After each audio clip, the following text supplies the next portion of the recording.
후보자님, 저는 원래 그 논문 표절 얘기는 잘 안 하는데요. 기준은 좀 명확합니다. 인사검증을 할 때 각주랑 인용 여부가 제일 문제거든요. 근데 아까 후보자께서 각주나 인용 부분에 좀 미흡한 점이 있어서 잘 모르는 부분이 있었을 것 같다 이렇게 말씀하셨는데 한번 제대로 한번 체크를 한번 해보십시오.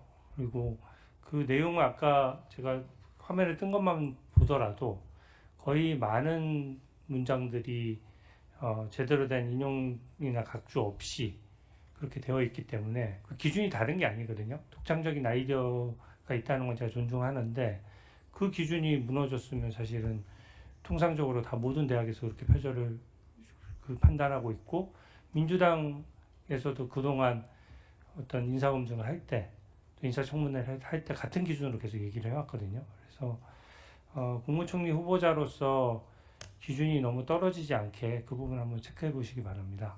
네, 의원님 말씀 감사하고요.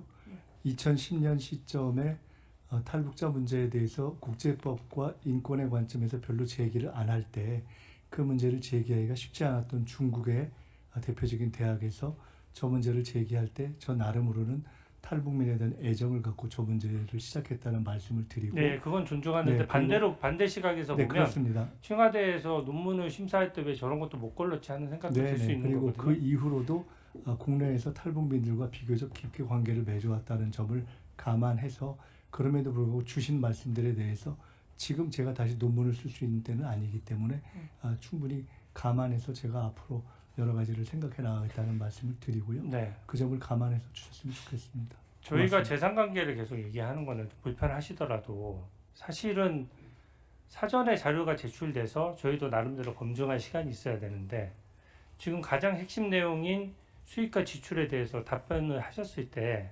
청문회장에서 말씀하신다고 하셨어요. 그러다 보니까 지금 사실은 청문회장에서 처음 듣는 얘기들이 많기 때문에 여쭤볼 수밖에 없는 걸 좀 이해를 해주시고요. 이게 지금 보면은 그 6월 16일에 처음으로 후보자께서 페이스북에 입장을 남겼습니다. 그러니까 언론 보도에서 수익과 지출 차이가 딱 봐도 너무 차이가 난다. 그러니까 스스로 신고한 내역을 보더라도 공식 수입 외에 2배 이상의 지출이 있었다. 이런 지적이 있었던 거거든요. 근데 첫 번째 해명이 조금 더 자세했으면 좋았을 것 같아요. 세비와 기타 소득을 생활과 채무 변제에 썼다. 이렇게 글을 쓰셨거든요. 그러니까 일반 국민들이 느끼기엔 저도 그렇고 기타 소득인가 보다. 기타 소득이란 건 그 국세청에 신고하는 내역을 말하는 겁니다. 그렇기 때문에 이때는 사실은 출판기념회 현금이라든지 사실 출판기념회가 제일 큰 금액인데 지금 보니까 또 배우자의 어떤 처갓집에서의 지원 같은 내용이 하나도 제일 큰 부분이 빠지고 지금 나온 상태거든요. 그리고 3일 뒤인 6월 19일에 언론 방송에서 이제 인터뷰를 하셨어요. 그때는 이제 조금 더 금액의 차이가 또 명확해졌을 텐데 그때는 축의금, 조의금, 출판기념회 2개만 말씀하셨어요. 그것도 배우자 얘기가 없었거든요. 그러니까 액수가 지금 그러니까 뭐 차치하고더라도 대략 5, 6억 정도의 지금 국민들이 눈으로 확인할 수 없는 돈들이 있는 건데요. 그 돈에 대해서 해명이 지금 이제 와서 여기 청문회장에 와서 또 이제는 장모님으로부터 지원한 금액이 2억 원이나 됐다라고 하니까 좀 몇 가지만 좀 확인하겠습니다. 이게 왜냐하면 해명이 자꾸 바뀌면은 가뜩이나 현금이고 무슨 공식적인 입금 계좌나 이런 걸로 확인도 안 되는데 자료도 제출 안 되고 청문회에서 직접 해명하시겠다라고 하면서 새로운 팩트가 나오니까 이게 지금 국민들 입장에서는 좀 소명됐다고 못 느낄 수 있거든요. 그래서 보면은 배우자가 어머니로부터 2억 원 정도를 받는 과정에서 증여세 신고는 되어 있는 건가요? 사실은 제가 나중에 보니까 경우에 따라서는 뭐 200만 원, 300만 원 이렇게 이제 어머니로부터 받은 거 아니겠습니까? 그때. 근데 그게 이번에 이제 과정에서 총액이 제법 돼서 그에 대해서 증여세도 처리한 것으로 알고 있습니다. 증여세는 지금 이제 인사청문회 직전에 처리가 된 건가요? 네, 그렇습니다. 네, 이제 발견해서 처리를 한 것이네요. 그렇습니다. 사실은 저는 저렇게 손을 좀 벌렸다 하는 것도 사실은 잘 몰랐습니다. 네. 그러면은 배우자의 수입원에서 뭐 후보자님의 그 무슨 추징금을 변제하도록 한다든지 이렇게 돈이 섞인 건 없이 그냥 배우자 계좌로 돈이 들어와서 쓰인 거기는 겁니까? 제가 제 세비가 아직 보셨다시피 뭐 매달 500만 원, 700만 원 이런 식으로 거의 그냥 다 잘라서 들어가는 시기여서, 그리고 이제 목돈이 생기면 갚고 나머지는 분납하는 시기여서 그걸로 다 추징금에 썼기 때문에 아마 저는 남은 돈을 갖고 생활을 하는 것을 빡빡하게 한다고 생각했는데, 그걸로 이제 모자라서 생활비를 이렇게 요청한 지원을 받은 것이어서 거기서 무슨 추징을 받고 이런 증여세 건 없습니다. 납부는 언제 얼마나 했는지 여쭤볼 수 있나요? 제가 정확하게 확인해서 말씀드리겠습니다. 예, 좀 말씀해 주십시오. 근데 2억 원 정도 중에 1억 원 정도는 계좌로 들어갔다라고 하는데 네. 저희가 항상 좀 말씀은 제가 믿는데요.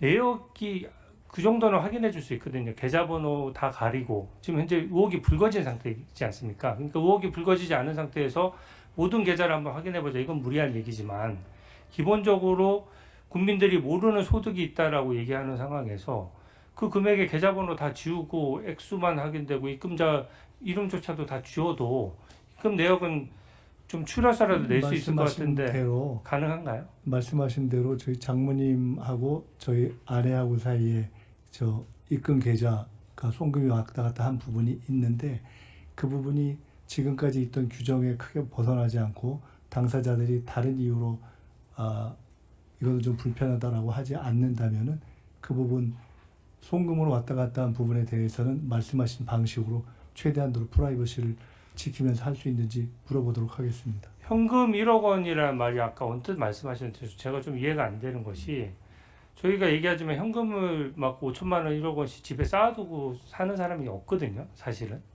그리고 그러면 현금이 있으면 사실은 뭐 이자가 붙지도 않고 기본적으로 현금 보관할 때 좀 도둑 맞을 수도 있고 그렇지 않습니까? 적은 액수는 당연히 보관이 가능한데 근데 이 현금 부분 중에서 현금 1억 원 정도가 있었다라고 하니까 그러면은 장모님께서 배우자께 현금을 그것은 현금을 따로 전달했다는 뜻입니까? 저희 장모님이 아까 말씀드렸듯이 저희 축의금을 처음에 전달해서 그냥 가지고 계셨던 것도 있고, 저희 장인어른이 또 돌아가셔서 부위도 있었습니다.